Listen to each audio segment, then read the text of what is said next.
असं आहे की आज आपल्या नाशिकचेच विभा शिरवाडकर उर्फ कुसुमाग्रज याचा जन्मदिवस आहे.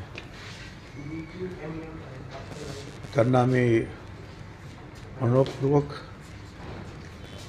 नमस्कार करतो त्यांच्या स्मृतीला, कारण त्यांनी नाशिक आणि आपल्या एकूणच महाराष्ट्राचं जे आहे साहित्य वैभव वाढवण्यासाठी फार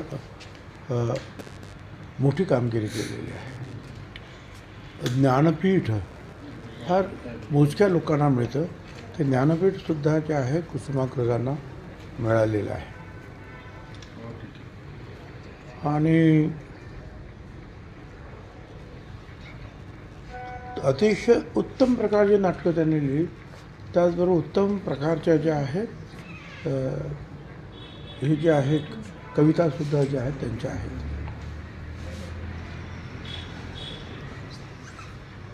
गरजा जय जयकार, क्रांतीचा गरजा जय जयकार. आणि त्याच्यामध्ये जे त्यांनी म्हटलेलं आहे त्या या शंखालासुद्धा खळखळून पडतील, काय हा मातृभूमीसाठी सर्वस्व आम्ही अर्पण करू, अशा अनेक गोष्टी त्याच्यात लिहिल्या. म्हणजे अतिशय वीरशयुक्त देशभक्तीनं ओतप्रोत भरलेलं अशा प्रकारची जी आहे ती कविता आहे.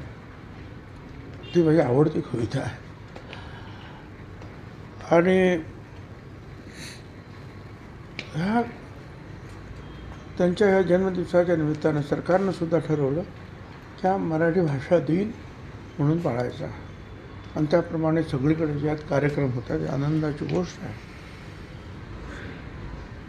त्या गावातून शिरवाडकर म्हणजे शिरवाडे त्या गावात मंत्री महोदय पण गेलेले आहेत, आणि कवितेचं गाव म्हणून जे आहे तो उपक्रम तिथे राबवला जाणार आहे. तिथे असलेल्या ज्या या कवितेच्या संदर्भामध्ये जे जे काही करायला पाहिजे ते महाराष्ट्र सरकार करणार आहे.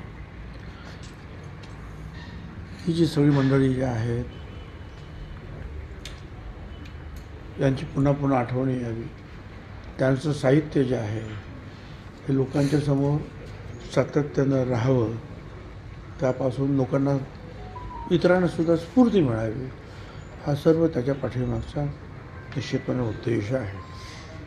तर या मराठी भाषा दिनाच्या निमित्तानं मी त्या सर्व महाराष्ट्राच्या बाहेर, देशाच्या बाहेर असलेल्या सर्व मराठी जनांचं जे अभिनंदन करतो या मराठी भाषा दिनाच्या निमित्तानं.